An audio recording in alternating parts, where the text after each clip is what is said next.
My name's Anna and I'm one of the artist educators here at DC Learn. Today I'm going to show you how to make one of these Dreamcatchers. So to make your own Dreamcatcher, you're going to need some kind of cardboard, so it could be from a cereal box, a delivery box. You're going to need some wool, string or some ribbon, or a combination. You're going to need some tape, a stapler, a pencil and a ruler, a pair of scissors, and you might also want some extra decorations. So today I've got some feathers and I've also got some sparkly beads. So the first step to making your Dreamcatcher is to make the hoop. You can use your pencil and your ruler to measure out a long strip. The one I've got here is 1 centimetre by 42 centimetres long. So once you've got your strip of card, you're going to bend it into a circle, and you can fasten that with your stapler or with tape.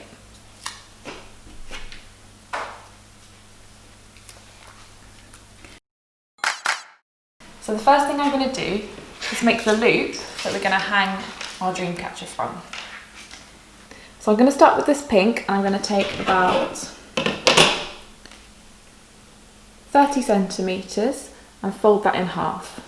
There we go, so that's going to be my loop. And then I'm going to fold that into a knot. You might want to get an adult to help you with this because it can be a little bit fiddly. So I'm going to hold my loop here at the top, and I'm going to lay this excess piece along here. What you can do if you want is use some tape to keep that out of the way. There we go. So I'm just going to start wrapping the string tightly around my hoop. You'll need to pull it through each time to make sure that you don't get in a tangle.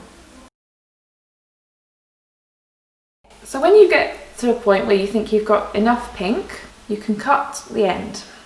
Make sure you leave enough that you can tie on your next colour. And then what you want to do is tie these two threads together. And then start wrapping again. So once you get to this point where you've reached your knot, you can lay your extra strings along the hoop again. So then we just carry on wrapping with our next colour. So this is one that I made earlier, and you can see it's all wrapped. Now you can use ribbon if you like to add some extra texture, and it also covers quite a large section in a small amount of time. So now we've got our hoop wrapped, we're ready to make the web that goes in the middle. So I'm going to take some more string, and you're going to tie it onto the top a bit like you did before. Make sure you leave quite a lot of excess at this point because it comes in handy later. So if you hold your hoop at the top and just start wrapping your string around. If you pull too tightly, you'll find that it bends your hoop into a funny shape. So just be careful of how tightly you're pulling. Right, so I've got to the point where I'm happy with my web, and I'm going to meet it back at the top. And there you'll find your excess bit of string from earlier. So all you need to do now is tie this piece onto your excess piece. So the last step of making your Dreamcatcher is to add the dangly bits on the bottom.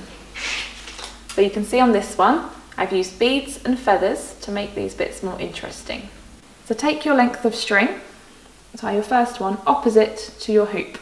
So just like before, we're going to do a double knot to keep it nice and secure. There we go.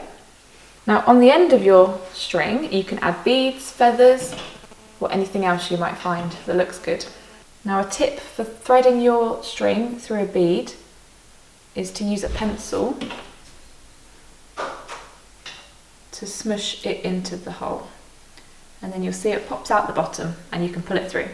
So once you've got your bead on, you can pull that up a little bit and then just slide your bead down, and it should go onto both of those things. So there's my first decoration. And then you just do the same thing on the other side. And there we go. There's our finished Dreamcatcher ready to hang up. So I'd love to see what you make. So please post a picture on social media and use the hashtag DCLearnMiniMakes.